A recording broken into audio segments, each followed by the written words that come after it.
Okay, hey everybody, week 2, day 2, we've got ourselves a brief overview of the work today. I'm going to show you some examples and then we're going to jump right into it. So it is exponents and expressions, both combining the two and looking at parts of expressions. So let's jump right in. First thing, exponents. Remember that exponents are the superscript number, okay? So when I say 2 to the third power, that is what I mean. This is the exponent, this is the base. This is telling me how many times I'm multiplying this number by itself. So we can see 2 times 2 times 2. All right. Now, that is obviously very different than a few things, right? It's not 2 times 3. Okay, that's number one. It is 2 times 2 times 2, which if you're doing the at-home version equals 8. 2 to the third power is 8. This is, you've probably heard this in the news a little bit, exponential growth, okay? So again, that's an exponent. This is a base. Right here, you're going to need to write as an exponent using equal factors, then find the value. You can see this is a reteach, so they're going to show you exactly what you want to do. So you're going to write out 3 to the fourth power in this case, which would be 3 times 3 times 3 times 3, and then tell me what that's going to equal. So this will involve some calculation on your part. What's really incredible about exponents, as we said we were going over it, is how quickly the number can get large. Even with 2 to the 3, right, if we take 2 to the third, if we took that 2 to the fourth right away, you'd see that it's that number doubled and it immediately becomes 16. That number jumps very, very quickly. Then we go to use exponents in expressions by evaluating. Remember, to evaluate means to find the answer, right? So when they're telling you to evaluate it, you want to come up with an actual answer. So you will follow the order of operations, which hopefully at this point is something that's moving around in your head.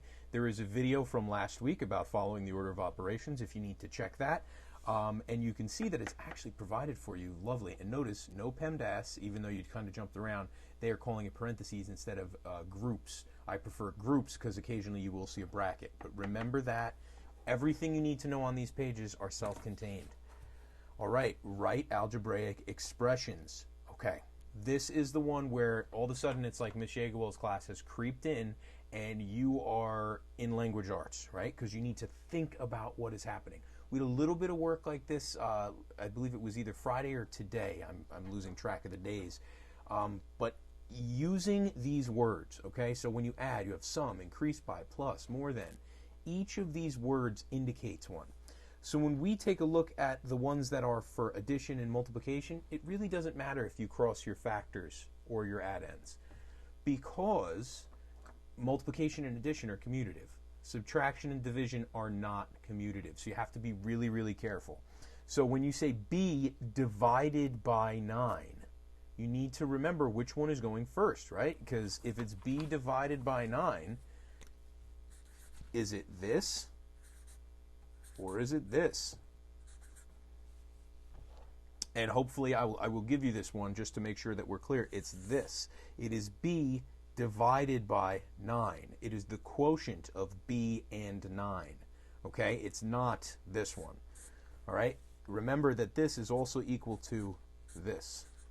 Okay? b divided by 9. So they're going to try to throw you some curveballs on this, but take your time, reference this list. You've got this. Okay, our last page, it's a relatively brief one today. You can see we're going to identify parts of expressions.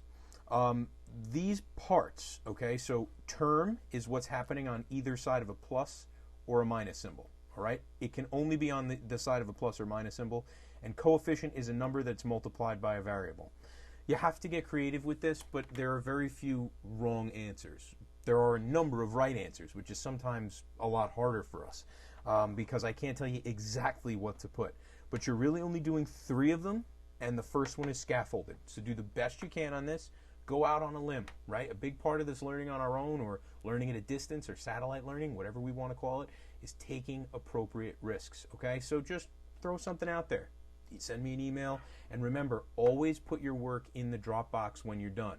Okay, Dropbox assignment is on my Google Classroom. Go into there and take pictures of these, email them to yourself, and load it in. All right. Any questions, as always, let me know, and I'll see you out there in the classroom. Bye, everyone.